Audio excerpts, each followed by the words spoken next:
নমস্কার।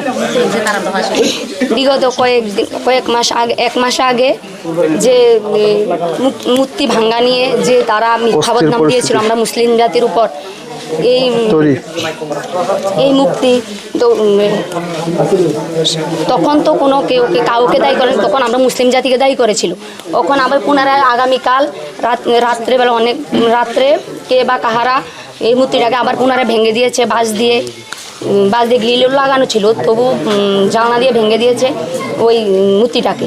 তো মূর্তিটাকে ভাঙ্গা দেওয়ার পর আমরা সবাই তিনজন ছোট ছোট ছেলে দেখেছে, তাদের জাতির দেখে খবরাখবর করে দিয়েছে। তো আমরা মুসলিম জাতি সবাই সেখানে গিয়েছিল, গিয়ে এরপরে দেখাশোনা করছে, সবাই আসছে যাচ্ছে। কিন্তু সকালবেলা ঘটনা হওয়ার পর কোনো তো খবরাখবর হয়নি।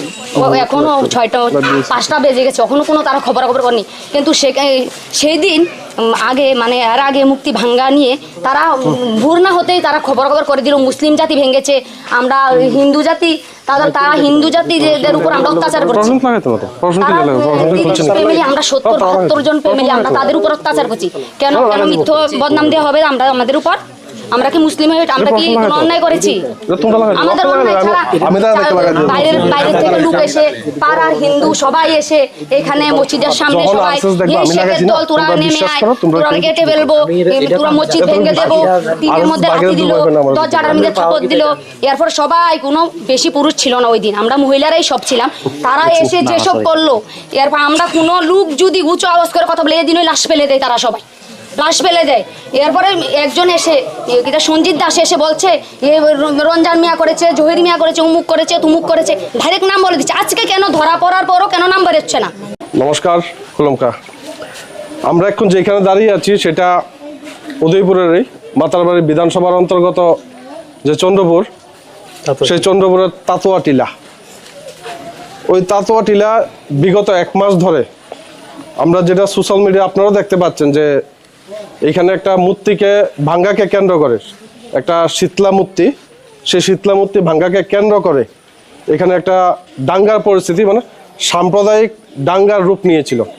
আজকের থেকে মাসখানেক আগেও সেইখানে কে বা কাহারা যে শীতলা মন্দিরটি ভেঙেছে সেখানে পুলিশ প্রশাসনের সহযোগিতা ছিল। পুলিশ প্রশাসনের সহযোগিতা নিয়ে এই এলাকার যারা শান্তিপ্রিয় মানুষ ছিল সেই দাঙ্গাকে তারা প্রতিহত করেছিল ওই দিন। না হলে এখানে অনেক পরিকল্পনা ছিল। এই এলাকার যে আমরা এখন যেখানে দাঁড়িয়ে আছি, একটা মসজিদের ভিতরে দাঁড়িয়ে আছি, এই মসজিদের ভিতর থেকে মাইকটা সহ নামিয়ে নিয়েছিল ওই দিন। তারপরে এটা প্রশাসনের সহযোগিতা যখন শেষ হলো, গতকালকে রাত্রে কে বা কাহারা আবার পুনরায় সেই মূর্তিটি যেটা নতুন করে স্থাপন করা হয়েছিল সেই মূর্তিটিকে কে বা কাহারা আবার ভেঙেছে। পুলিশ একজনকে ডগ স্কোয়াডের সহযোগিতা অ্যারেস্টও করেছে। আমার কাছে যতটুকু খবর, ওনাকে অ্যারেস্ট করেছে পুলিশ।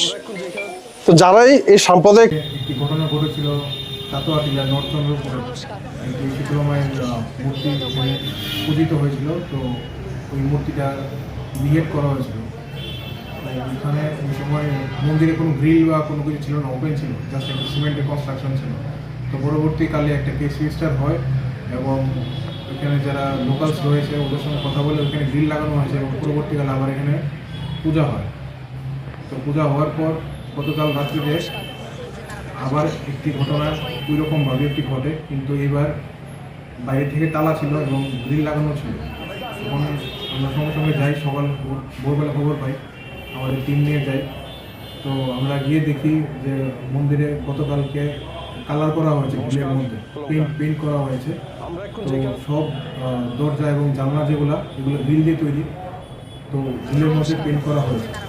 তো স্পেশালি একটা জায়গাতে যেই জানলাটা দিয়ে মূর্তিটা কাছাকাছি, ওই জানলার একটা আয়রনের রেকে, গ্রিলের রেকের মধ্যে কিছু পেইন্ট স্ক্র্যাপিং রয়েছে, বাকিগুলা পেইন্ট ইনটেক রয়েছে, এখানে পেইন্টটা স্ক্র্যাপিং রয়েছে। তখন ওইটা দেখে আমাদের সন্দেহ হয়।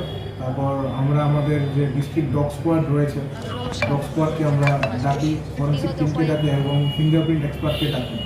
তো ডাকার পর আমাদের যত সাইন্টিফিক মেথোডোলজি আছে সবগুলো ইউজ করে আমরা একজনকে আটক করেছি এবং ওনাকে গ্রেফতারও করেছি।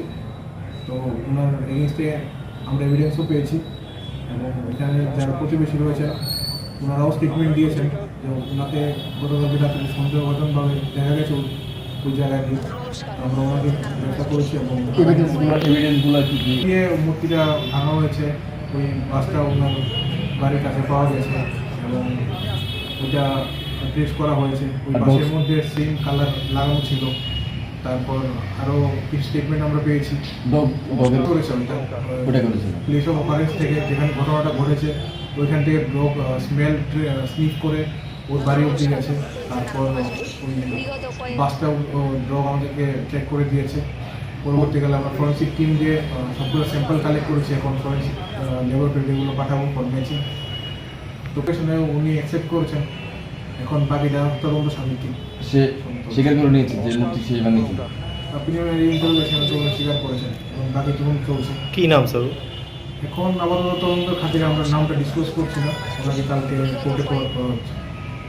আমরা এখন তদন্তের সব এন্ডসগুলো দেখছি, সেই খাতিরে আমরা নামটা এখন ডিসক্লোজ করছি।